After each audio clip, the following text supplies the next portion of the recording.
Hello and welcome to this week's episode of The Failure Effect. I realize it's been a long break, but we're finally back. And this week we are back with Abel, the MC. Yay. Abel Opiyo, welcome to the show. Please say hello to our viewers. Hi guys. So nice to be here. Thank you so very much for having me. It's lovely to have you here. Let's get straight into it. Tell us a little bit about yourself.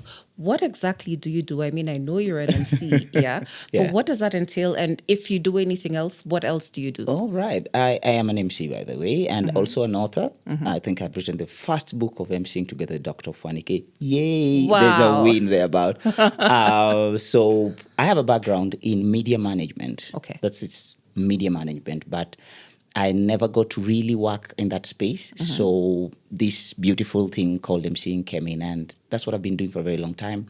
And now I'm training to be a corporate trainer on matters communication and human relations at workspaces. Okay. Yeah. All right. So HR, essentially. It is HR, but not the employment part. It's just dealing with one-on-one with people in the workspaces. Right. And it includes the finance guys, meeting the IT guys, no isolation, just making sure that they work together. Okay. Yeah. All right. How long have you been emceeing for? This year will be my 19th year. Wow. So I'm turning 20 next year. Okay. I'm turning 20 next year in the MCing field. Okay. Because I was a bit worried. Yeah. Like you're 19 years old right now. 19 in the game, 20 Okay. next year. And God willing, we will be I'll be doing now the free fix for the book. Should be the final Art of MCing book. So it will be doing Art of MCing too. So Okay. 20 years. Excellent. Yeah. Now, as you know, this is the failure effect. And Yeah. so we discuss how people recover from failure. Yeah. And you have a very interesting theory, about umbrellas. Yeah. So let's go straight into that because, you have different seasons in life that are covered, by different parts of the umbrella, I suppose. Yeah. So, tell us about the very first impact, that taught you this lesson. Fantastic. It's interesting because I was just having a conversation with one of my friends and we were talking about actually just observing seasons in our lives. Yeah. And so one thing that I've noticed, or rather I've come to notice, that seasons really do change. Seasons really do change. And if you're not keen, you're going to lose something. Yeah. So for me, I will go for the three panels of it. And number one is self, that is me. And I assumed a lot of things. So you always think you'll forever be 20, be 22 forever, and what have you. Indeed. Yeah, so I remember in my 20s, that is mid-20s thereabout. So now I'm out of campus, and there's a lot of money coming in. From where? I started gigging. I started gigging straight from campus. Wow. Okay. Yeah, I was on TV. I was on one of the biggest platforms called Groove Awards. So there was money. I had a lot of attention and what have you. So I thought it's an endless tap. Yeah. So what did I do? I squandered. Oh. Yeah, I squandered it. But you were 20-something. I mean, obviously, that's what you do with money in your 20s. You squander it. It's the lie. Okay. I think it's the lie. I have a small brother who is studying in the States, and he's telling me it's quite different when you tilt the glass. That is to say, where he is now, people who are young, making money, but doing also a lot. You get the difference? Yeah. Yet I'm here, bouncing place to place, buying the most nice things I could ever buy. When I had money, it was spend, not save, and what have you. So that's one of my biggest things. That's what I'm about self. And I also held for a very long time to issues or other friendships that were done. Okay. Completely done. Okay. And I became a victim for a very long time. She did this, he did that. Okay. It was I'm safe, I'm the angel. And Right. Yeah. It's always the fault. It's just somebody else Yeah. except me. Everybody else has a problem except me. Yeah. And that was a very big place because for self, that was a very, very, very dangerous place. Because I spent, oh my goodness, I spent money that I wish I have right now. We all. Yeah, and I never thought that season will come to tilt. And then it goes down to now, again, friendships now. That is one of the biggest things, again, I realized. I've had friends, and then when they say in your 30s you start losing people, it's so true. Right. But it's so true. It's very true. When you get to your 30s now, you start losing people. And it's because again, the seasons are changing. And these are the immediate thing. When we grow older, we move away from family, right? Yeah. And we start clinging on friends because Yes. now we want to get out of the house. We want to really start a life, get girlfriends and boyfriends and more friends and other friends. And we're really trying to expand outside the home.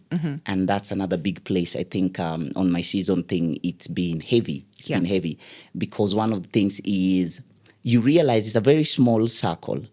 I had this joke that sometimes they're so small you even wonder if it's really a circle. Right. Yeah. Yeah. Is it a triangle now or is it a square? You really wonder if it's a circle. So that's what happened. So they're very close. I mean, they're very small and you really want to keep them there. You really want to do everything that they say. You want to jump around with them. You want to buy what they buy. Yes. Even if you can't afford it, you want to go like, oh, yes, I remember. I remember this particular time we packed up. Everybody had planned it. So, hey, we're going for a trip down to South Coast. I remember I just sold my car. And I really, now, finance again to friendship, I really dug into that particular pocket because my idea was get the money, invest it somewhere else. But I didn't want to miss out. Yes. So I packed up bags and I was down on this coast for, a week thereabout. And, we are men, so we take care of our own. Right. Yeah. Yeah. And yeah. So you blew a whole bunch of cash. Yeah, believe me. So I called my banker. I had a banker back then, a very good friend of mine who actually had banked this with the banker. I just come from my 8 to 5, so it was a freelance. I just jumped onto the freelance. So money is not trickling in the way it was. Yeah. Right. So I gig. I am gigging. I have these MCing gigs coming in, and then I have what is it called now? I have an 8 to 5, which was paying. So money was really coming in. And so I decided to quit on the 8 to 5 so that I can concentrate on the MCing part. And there it goes. So I'm assuming I'm living in this, there's a particular pocket where I can dip from. Yeah. Unfortunately, there's nothing coming in. Yeah. There's something going out. Yeah. So I spent a big, hefty amount of cash. I won't say how much for purposes of shame. You are Sonko. When I think about that moment. So yeah, I dig into that pocket. I called my banker guy. I'm in Mombasa. I'm like, hey, you need to. And they're like, Abel, you were supposed to make this money. No. Dude, it's my money. You didn't work for it. It's my money. Send me my money. And and I think he got really mad at me and he sent the entire cash. Yeah. And I didn't know that I was constantly calling him and I'd never checked. Yeah. So I was slowly eating into it. Yeah. And as soon as he realized, I was like, get your money. I didn't know. So it's in my card. So it's a swipe thing. And then I come back to Nairobi. And I'm trying to analyze. I call him and I'm like, hey, you still have money? He's like, no, I don't have any money of yours. I'm like, but dude, according to, he said, no. I sent you everything. They're like, what do you mean? He's like, no. And I'm like, dude, you can't do this to me. He's like, please check your mail. Oh. Yeah.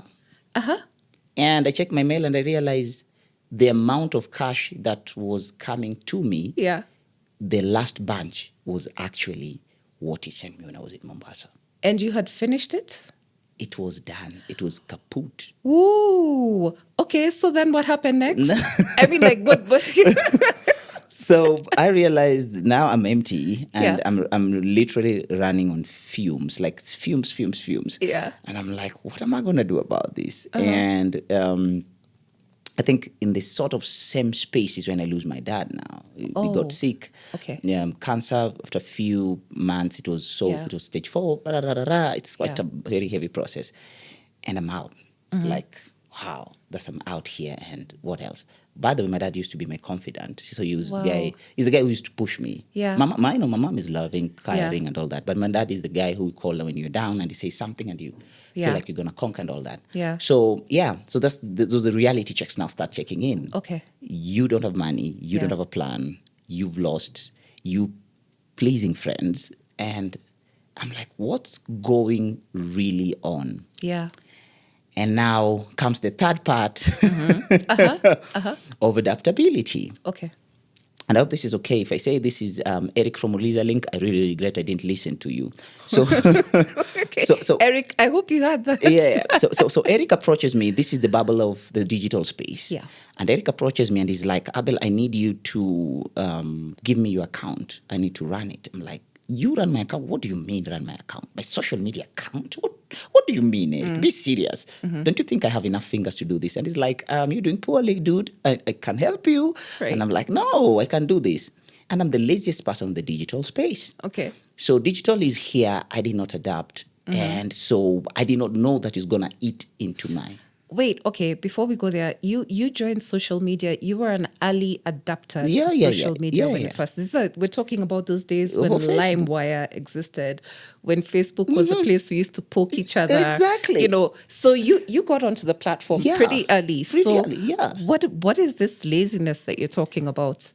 I thought it's being private. It was way before it was this cool. You have to have an iPhone 13 to shoot a sharp video. That was not it. It was you getting content out. It was not you trying to get the sharpest picture out. It was just getting content out. Yeah. Then the invent of Instagram came, so we're looking for sharper, better photos. Yeah.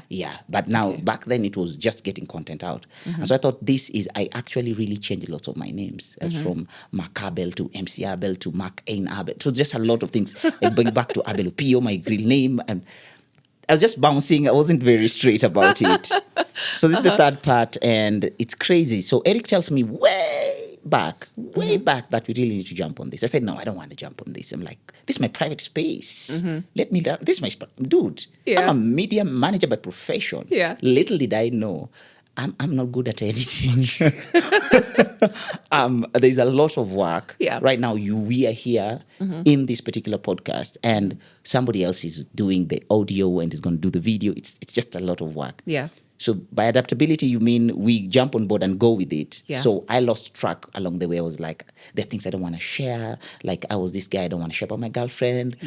But this is content. I don't want to share where I go for food. But I love good food. Okay. Oh, I love good food. But you're not the person who makes everyone stop eating and take pictures. No.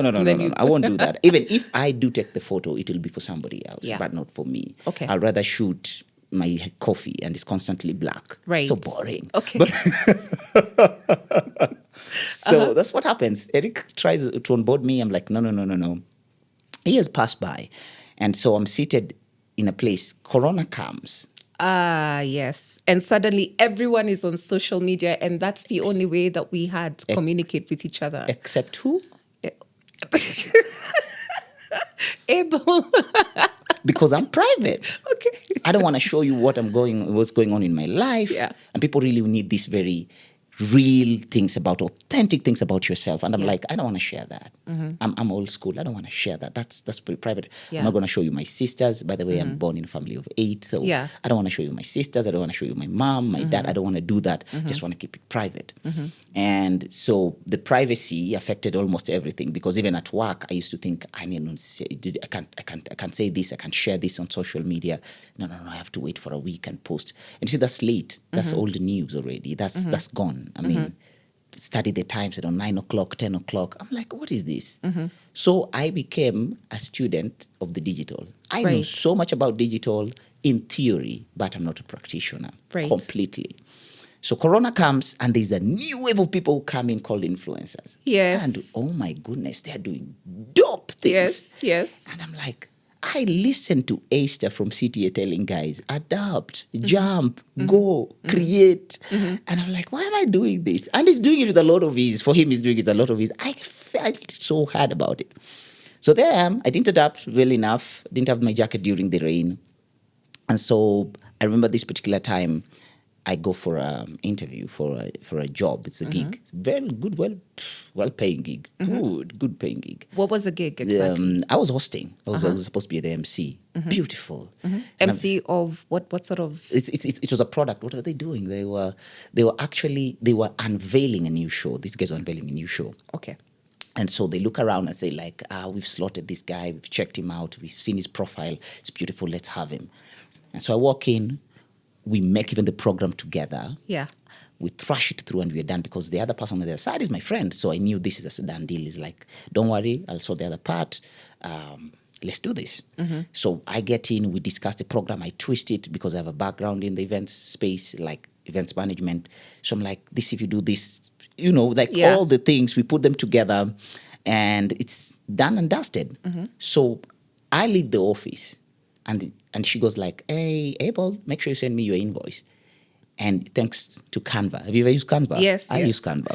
So quickly, it was like a 400-500 meters walk to an Uber. No, I wasn't using an Uber. I was walking to another friend's office. So by the way, I was walking and making on it Canva invoice, and I'm done the invoice quotation, and I send it.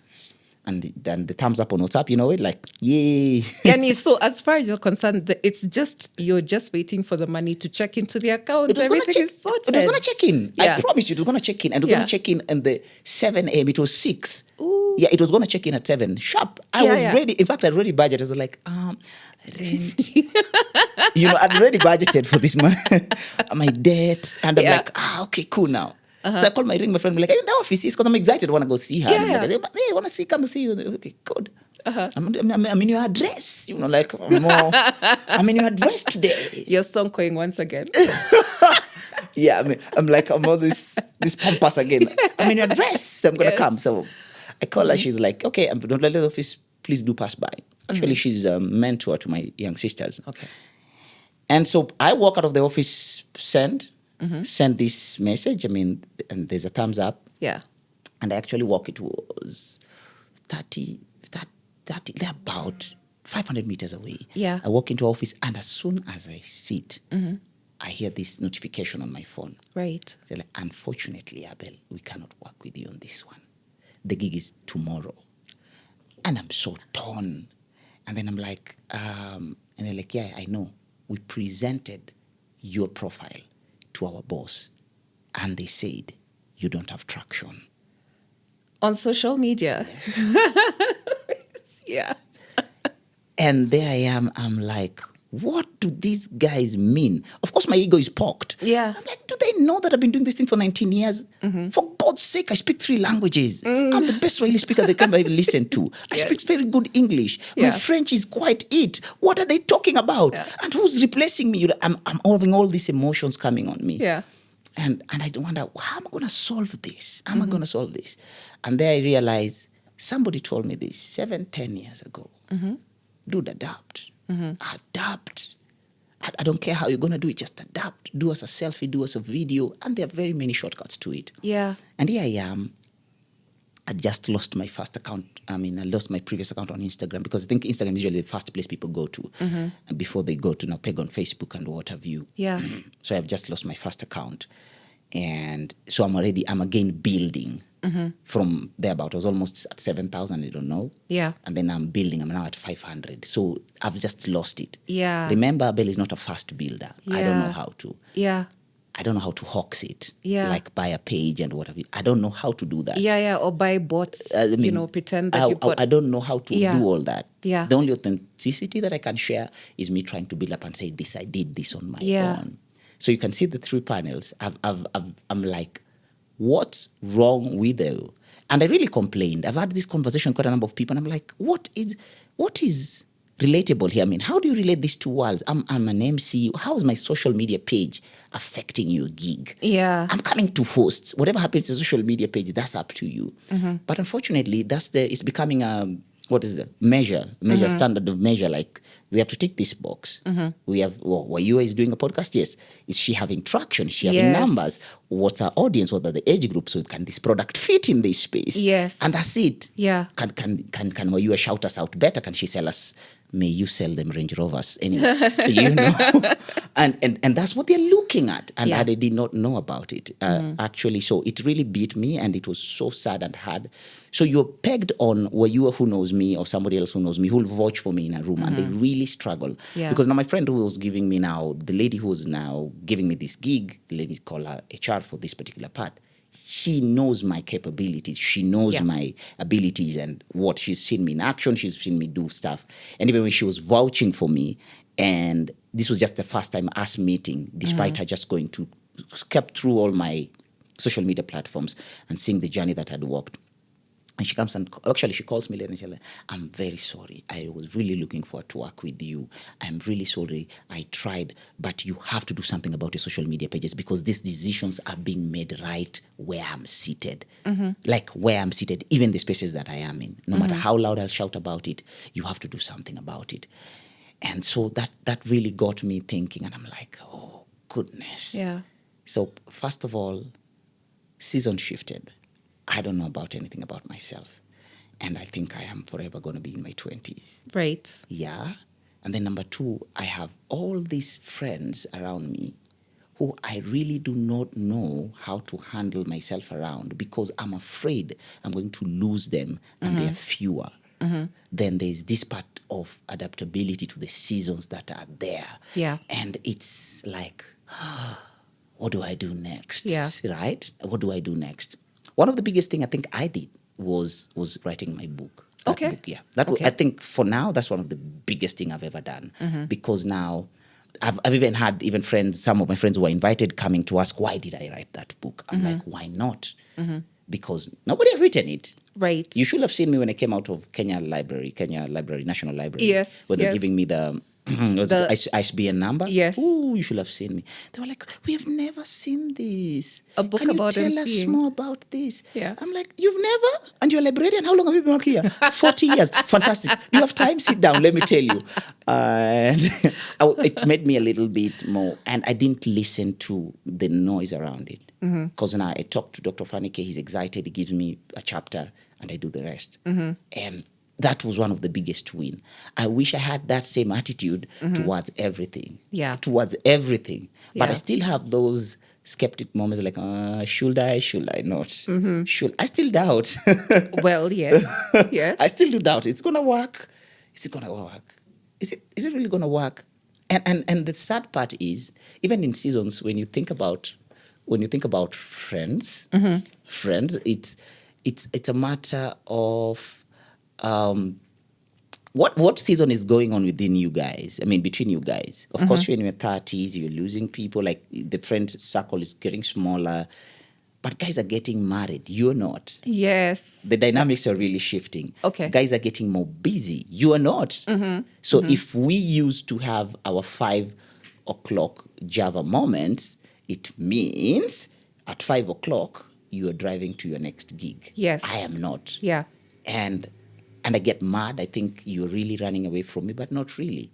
So I'm with you in one space, and I'm really struggling to impress you. So I'll tell you, I went cut suit and went to. I was doing. Let me not mention that. I was doing an international gig in Eldoret. Okay. I don't want. So I go. That must have something to do with, running. Eldoret International, we are running. Yeah. So I cut this suit. Yeah. And I go to Eldoret, and I realize I still have suits which I've not worn in my. Yeah, it was a debt I accrued. Yeah, because all of our friends are going to this place to cut suits. Yeah. And you just had to go with I could get one from my closet, which I kid you not. I think I have nice fashion sense. So to speak. You do. Thank you. So I mean, I can always repeat a suit, and you might as well not know. Yeah. I mean, today is white and green, tomorrow is black and gray. You will not know. I'll do the waistcoat tomorrow, the other day. You will never know. Yeah. And I'm busy trying to impress and feel like part of the flock. Yeah. And so I cut this suit. It was done very well. Thanks to Locastry. Okay. Thanks to they did a dope suit. I went to Eldoret, did this gig, finished, and then I realized I'm in debt. Where? Okay. Because of a suit? Yeah. Wow. Yeah, and I'm realizing these are the things I'm saying. I did not know these things. Yeah. I was so busy trying to fit in, trying to really impress, trying to really be part of, not missing out and all that. And I was just one word away from living an authentic me, just being honest and saying, dude, I'm not doing this. It's as well me taking you to a tailor and watching you getting you measure twice, cut once, and I'm seated there watching and I say, you look good, bro. Yeah. It's enough support. We don't have to all be in the same material or whatever and look apart. And so these are the things I realized, oh my goodness, oh my goodness, I'm Yeah. getting it all wrong. Yeah. I'm getting it all wrong. Yeah, so that's it. Can I get some water? I really talked. Actually, though, that is a great idea. We'll get you some water. It's just, for me, I think the thing that is striking me about your journey is that, number one, a lot of entrepreneurs do not understand the importance of visibility on social media, especially. We take it for granted. We assume if the business is doing well, then it will bring in customers. Okay. And that's all that you need to do. And especially if you're a service-oriented entrepreneur, if you're, for example, you as an MC. Yeah. You're building your personal brand at the same time building, your professional brand, Yeah. And so an important part of that is visibility. We're living in an attention economy these days. Like everyone, you open YouTube, how many channels do you have to watch? It's like Very true. Millions. Yeah, okay, I think actually it might be billions Yeah. now. So how do you stand out from the crowd? Yeah. That's number one. Number two, in order to stand out is that you need to be authentically yourself. You need to stand out, from the crowd. I think this lecture should do every day. Yeah. Like up and just stand out. Like, yeah. I really need it.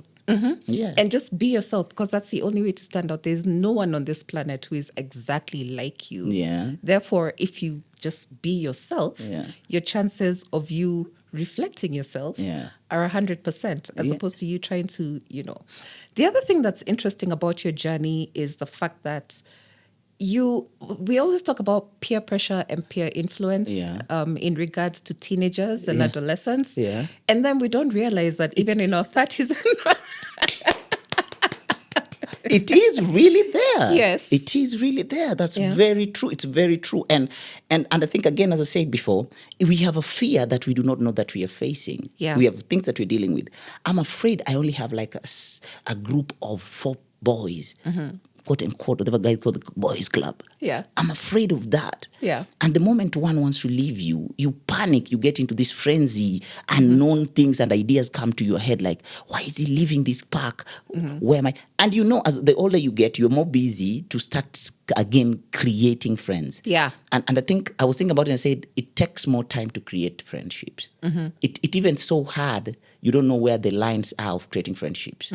Like you go say hi to a lady, it's like, you have to be very careful with what, even, and how you say it so that it cannot be termed as sexual or flirting or anything. And if it's boys, it's why do you want to come in? Are you trying to spy on us? Why did you leave? It's just a lot of things that are going around you and you do not know. So I am really, really, really coming to realize that I am also a friend. Yes. Yeah, to someone else. So I can as well as if you go or do anything to me, I can also be a friend to somebody else or actually realize that I'm an individual who has to really work on myself. And those are the things that we don't work on. Yeah. The fear of what somebody says is abandonment. It's very real. Yes. It's very real. It's Yeah. very real because, and with all these things that are happening in life, midlife crisis, you're losing parents and what have you, you actually realize, oh my goodness. The world is slowly becoming, I'm slowly coming back to being me. Like, I'm alone. Yeah. I am alone. Yeah. I am alone. I don't know if people know that the older you grow, heartbreaks are more real than when you are young. Oh, is it? I think so. Okay. We can't pretend about it. Okay. We can't pretend about it. I think they are. Okay. Personally, that's me. I think heartbreaks, and this is heartbreaks even for male friendships. Yeah. Yeah. I think they are more real. More real. As you get older. Yeah, because these are the people you share with very deep, embedded, down secrets. And the moment these people go, your first fear or reaction is, they're going to use it against me. Yeah. They might use it against me. And it's because you've really concentrated on a very few people. It's like a house with pillars. Yes. So when pillar 1 falls, you'll definitely shake. Yeah. You will definitely shake. Definitely. I don't know how people pretend and come out and say, I'm good. You are not good. True. I don't know if that's what you face, but that's me. The reality hits hard, or rather hits home when you're alone. Let's stop this pretentious, rambunctious kind of this face we put up. Yeah. Okay. Yeah. All right. Yeah, you do. Okay. So I have a question now. Yeah. At what point do you know that a season in your life is ending, or it's time to adjust, it's time to move on? Are there any Indicators? Exactly. Yeah, I think they are. They are. Things like time, just from the top of my head, things like time. If we used to spend a lot of time together and you become more busy with this particular podcast, this shows somebody's transcending. Because I'm not going to be your guest every time. You have other guests, you have to keep schedules, you have to keep... Yeah. Make sense? Yeah. I think time is one of the biggest thing. And then there's a spiritual check, which I really align with. Okay. And being a Christian, there's just a spiritual check. You actually realize there's a lot of disturbance. In the sense that things which are very essential, like peace, is robbed from you. Okay. Yeah. Things like peace is literally robbed from you. There's a difference when it's a small disturbance, but the disturbance is elongated. It's a long period of the same situation. They know that the seasons are really changing. Okay. Yeah, they are really changing, and they're changing fast.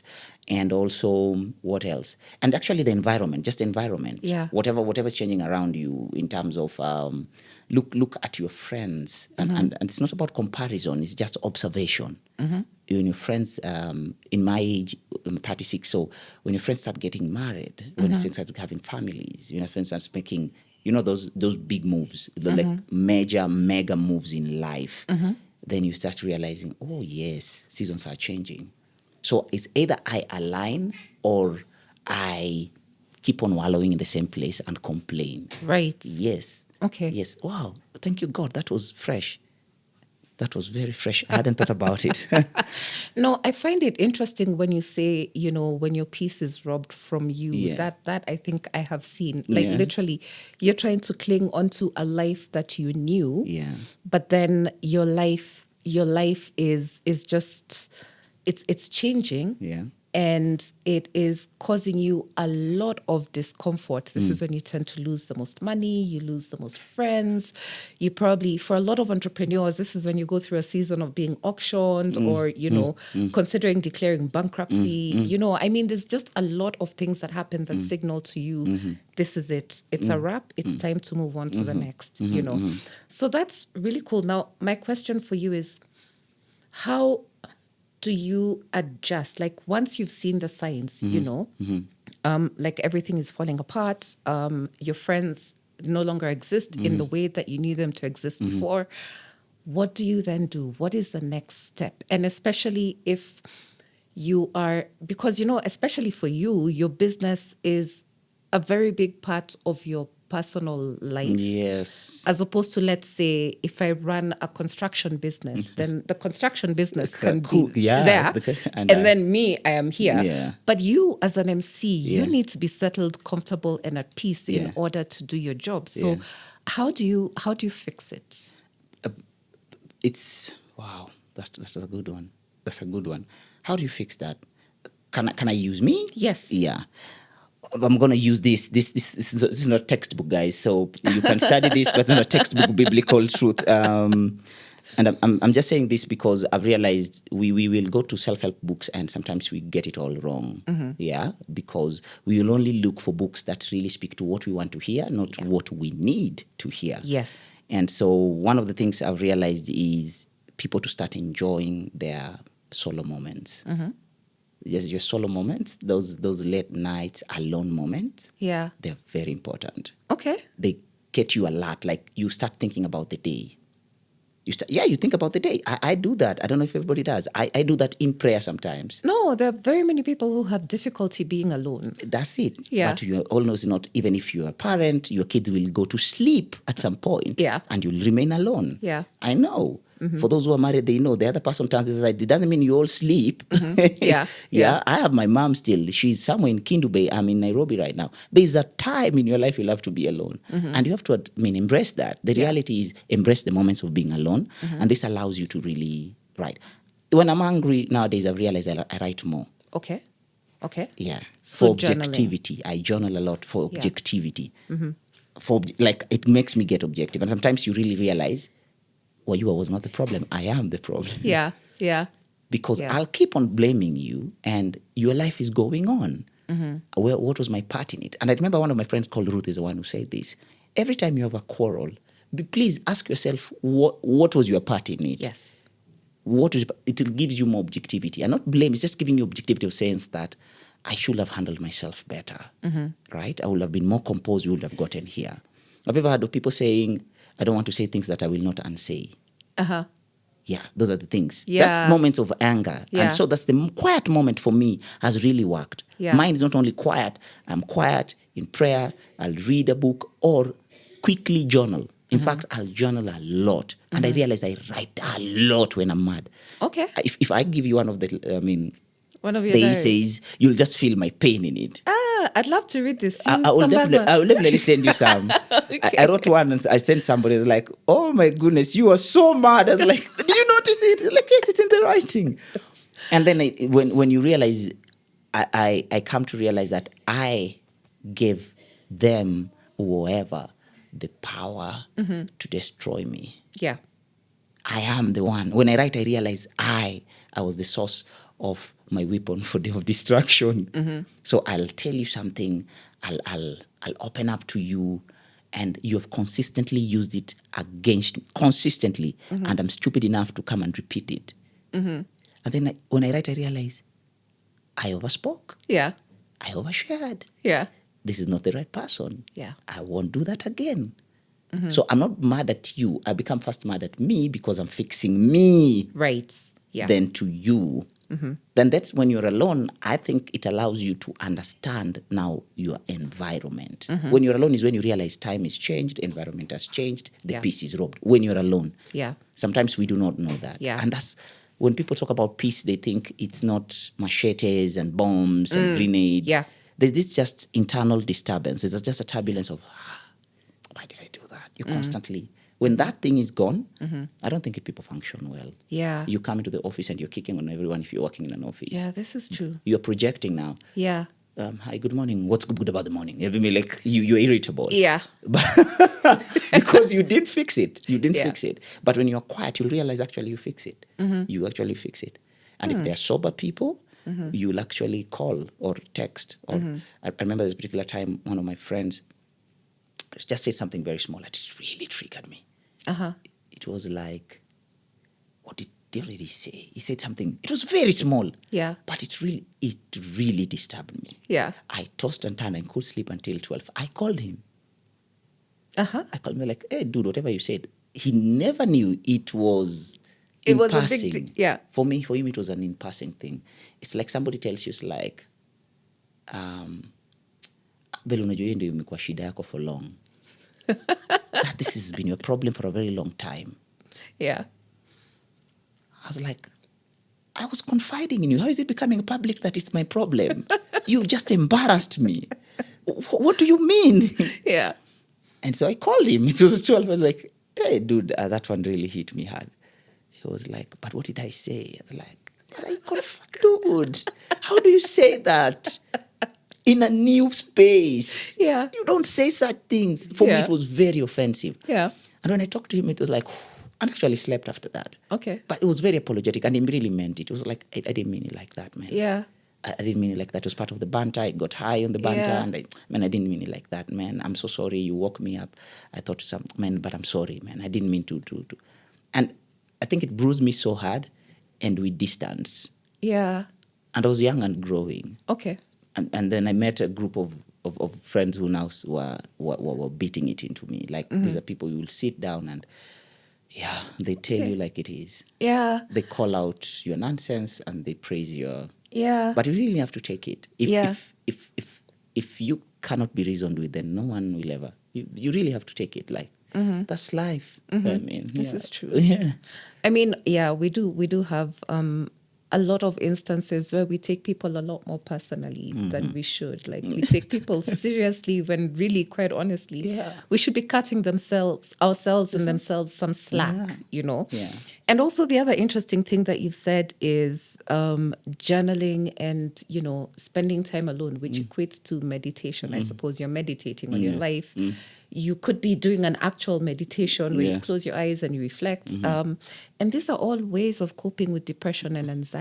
Oh, really? So, yes, so you're right on tracks. Oh, look at my God giving me this juice. So good. now, final question. You're Yeah. 36. As you've said, Yeah. your friends have slowly gone off and gotten married, Yeah. and they're having children, Yeah. and now their priorities on Yeah. a Sunday is Yeah. after Kanisa, Chinenda. I know. Bouncing castles. I You thought know. I thought we live in families. Oh my goodness.